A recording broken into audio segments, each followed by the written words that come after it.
And let's focus now on how these changes are being perceived in parts of the world. I mean, we're really delighted to be joined by colleagues today from, not Australia, but Singapore, and also in Tokyo. Gives us a good opportunity to review what's happening in our own region. Just to note that here in Aotearoa, New Zealand, there is, as Deborah has noted, keen public interest in these developments. And I notice we have over 200 online at the moment, and we had another 100 more who registered, and we'll look at this video doubtless later on. Back in April, the United States imposed a 10% tariff on New Zealand, an additional tariff, by the way. This was raised to 15% in August. Our problem seems to be a small trade surplus we have with the United States. Australia is being treated a little better than us. It only has a 10% tariff, but gets no benefit for the large trade deficit it has with the United States, the large trade surplus the United States has with Australia. Others have been treated more favorably than us, and others have been treated, even less well than us. So look, our exports to the United States in the last quarter dropped by 3%. Exports to the rest of the world rose by 11%, but that was before the 15% tariff was imposed. So the jury's still out. But we're not seeking to negotiate with the United States. We're examining what is happening. We're engaging closely with others. Just recently, we were part of a small group of smaller economic nations that's been established to think about the future of trade. But let me ask you all how the impact is being felt in your economies and how your governments are reacting. Let me go back to you, Devon, to find out what's happening in Australia. Yeah, thanks, Stephen. And as you said, the US runs a trade surplus with Australia, so we import more from the US than they import from us. So in fact, the last numbers in 2024 is around $27 billion trade surplus that the US runs with us. So you'd think that we could have escaped the extra tariffs, the so-called reciprocal tariffs that Deborah referred to. And in fact, we also have an FTA with the US, a very high quality FTA, in fact, which took a lot of political capital to deliver when it was done. And yet we still didn't escape these tariffs. So we still got hit by 10% baseline tariffs. Yes, it was lowest on offer, but still our Prime Minister described this as not the actions of a friend. And in addition to those baseline tariffs, some of our key sectors were hit with those sector-specific tariffs, steel, aluminum, copper, and even pharmaceuticals last week. There's suggestions that may hit Australian exporters as well. And in fact, beyond the tariffs that applied directly to Australia, we also saw things like the de minimis thresholds getting removed, which basically means that the US used to exempt certain packages under a certain value from having to pay customs duties. That's been removed, and that resulted in all package shipments from Australia post to the US being halted for a brief period. And so we're seeing very direct impacts from those sort of non-tariff measures being applied even to Australia. In terms of the impact that's had on our economy, actually the modelling suggests Australia doesn't need to be too worried at the moment around these US tariffs for our economy. Indeed, some of our sectors, given the low baseline that we have, may turn out to have an advantage compared to other countries. And we have a relatively diversified trade profile in terms of the markets we export to. So China, for example, is a major export market, obviously, for us. And we also have a export profile dominated by raw minerals and resources, where we're a very low-cost producer. So in fact, I think for Australia, one of the bigger concerns may be the broader slowing of global growth that these tariffs may have. And in fact, the impact they'll have on our key markets in the region, so particularly China, Vietnam, and others in ASEAN, where obviously the fact that the US is imposing tariffs on those producers will then have flow-on effects to what they're going to import from us. But again, the modelling for Australia is quite mixed. So at the moment, the direct impact for Australia shouldn't be too significant or severe, but obviously it's not a good look for our region or for the general global economy. And in terms of how our government's responded, I think, as I said, the PM first labelled this as not an act of a friend. He suggested that all options are on the table, including dispute settlement. But since that early time, it's been sort of a backing off and an attempt to keep a bit of a low profile in terms of the US's gaze around the region. And so instead, the concrete responses on the Australian side have been really about domestic support for people impacted by these tariffs. Australia's is cutting around 500 nuisance tariffs that we still have in place. And we're pushing on with FDA negotiations. So the EU Commissioner will be here, I think, later this month, hoping to reignite that negotiation. India negotiations continue on. And so we're seeing really a deliberate attempt to say, okay, the US has imposed its tariffs. What can we do in Australia to keep liberalising markets, finding new markets, and protecting the rules-based system, at least in our region, rather than trying to directly retaliate or attack against what the US is doing. Thank you, Devon. Deborah, turning to you, Singapore, our great, friend, that is to say, of New Zealand, indeed of all of us, but also more widely in Southeast Asia.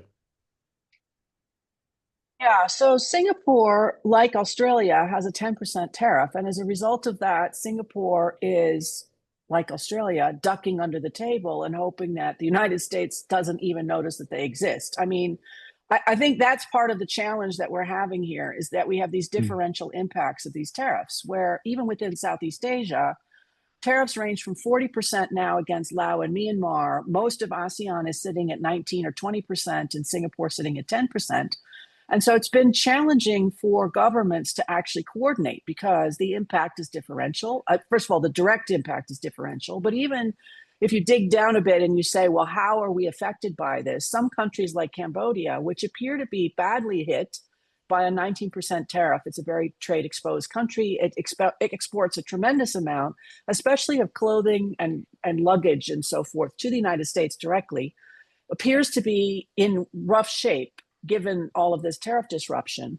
But there's a couple of sort of wrinkles that make this complicated. One is that although Cambodia's tariffs are bad, other people in similar sectors are actually worse, which means that in a relative basis, Cambodia, even sitting at 19%, is actually doing better than the competitors.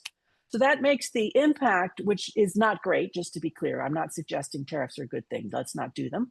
But the impact is not quite as bad as it might first appear relative to others for Cambodia. And it also leads to, again, these sort of peculiar outcomes where we have differential impacts across the Southeast Asian region. That has made it even more challenging than ever to cooperate as a bloc to deal with the US in particular, but also to the disruption to the global trading environment. And so, that's been a puzzle. In fact, my article today that comes out today from the Heinrich Foundation is precisely on why has it been so difficult for governments to coordinate. Part of it is this differential tariff impact, and we have this WYSI graphic coming out. So I urge all of you, if you're not a subscriber to us, it's free, please do so. But the WYSI graphic is kind of interesting. We've used the data from the Global Trade Alert, which has been doing an interesting job sort of saying, let's look at the actual impact on the ground of these different tariffs to give some new sort of insights into this. The net result of that, of course, is that it's better than it could have been, but it's still bad. And so Singapore, like New Zealand, like Australia, has been looking for alternatives. Both of them are part, as you mentioned, Stephen, of this future of investment and trade partnership, FITP, which please, the people on this line, let us get a better acronym for this thing. I think it's interesting because it's a really, well, especially this one, goodness gracious, let's get rid of this. It's 14 countries at the moment who are really looking for unique ways for small size players to have an impact. And I think that is to be championed at this moment. And in particular, especially for businesses who happen to be on the line, I would say the FITP countries it's a brand new. In fact, we get the formal launch in November. So that's how new this whole exercise is. But what I think is great about it is they're looking for ideas about what can these different groups of countries do. And that has unlocked, in my view, some unique opportunities for businesses and for governments to think a bit differently. If the world is disrupted, then you can do things that you otherwise would never have been able to consider. And so I would urge folks on this call in particular to say, well, let's start thinking about what could we do? What would we like to see that we haven't been able to see? What are the kinds of initiatives that could be pushed forward? Especially concrete, tangible things of real benefit to businesses. I think that's worth celebrating, even in the face of all of this disruption and chaos that we face globally.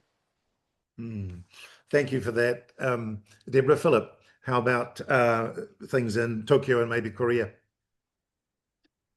Yeah, thank you, Stephen. I think the impact in North Asia, I would describe as likely to range from moderately bad to bad. But to be fair, I think the impact to date has been variable, kind of as Deborah has indicated, and the results have only partly landed. It's kind of too early to tell. In both Korea and Japan, the governments have been taking a similar approach. Like others, not retaliating. They've been trying to reduce the US tariffs through negotiation, and they've been looking to support local industry and consumers through packages of support, such as tax cuts, cash handouts, subsidies, and so on. But there's no doubt that Japan and Korea feel they have their backs to the wall. Now, Japan's gone ahead and done a deal. It's got the US to agree to 50% quote reciprocal tariffs, which is better than the 25% that was initially threatened. In return, Japan has had to commit to a massive but vague long-term deal whereby it is said that, or the US claims that, Japan is going to provide $550 billion in investment in the US. Now, this deal is crazy. It's massively biased to the US, ridiculously expensive for Japan, but it's unlikely, in my view, to ever happen. And what I suspect that's happened is that Japan has traded some short-term certainty around the 15% tariffs in return for long-term risk and uncertainty, on the basis that with President Trump, nothing is ever likely to stay that way for long. And for now, of course, it meets the test of something that Trump can claim back home as a win. So in Japan, I think the impact is varying by sector.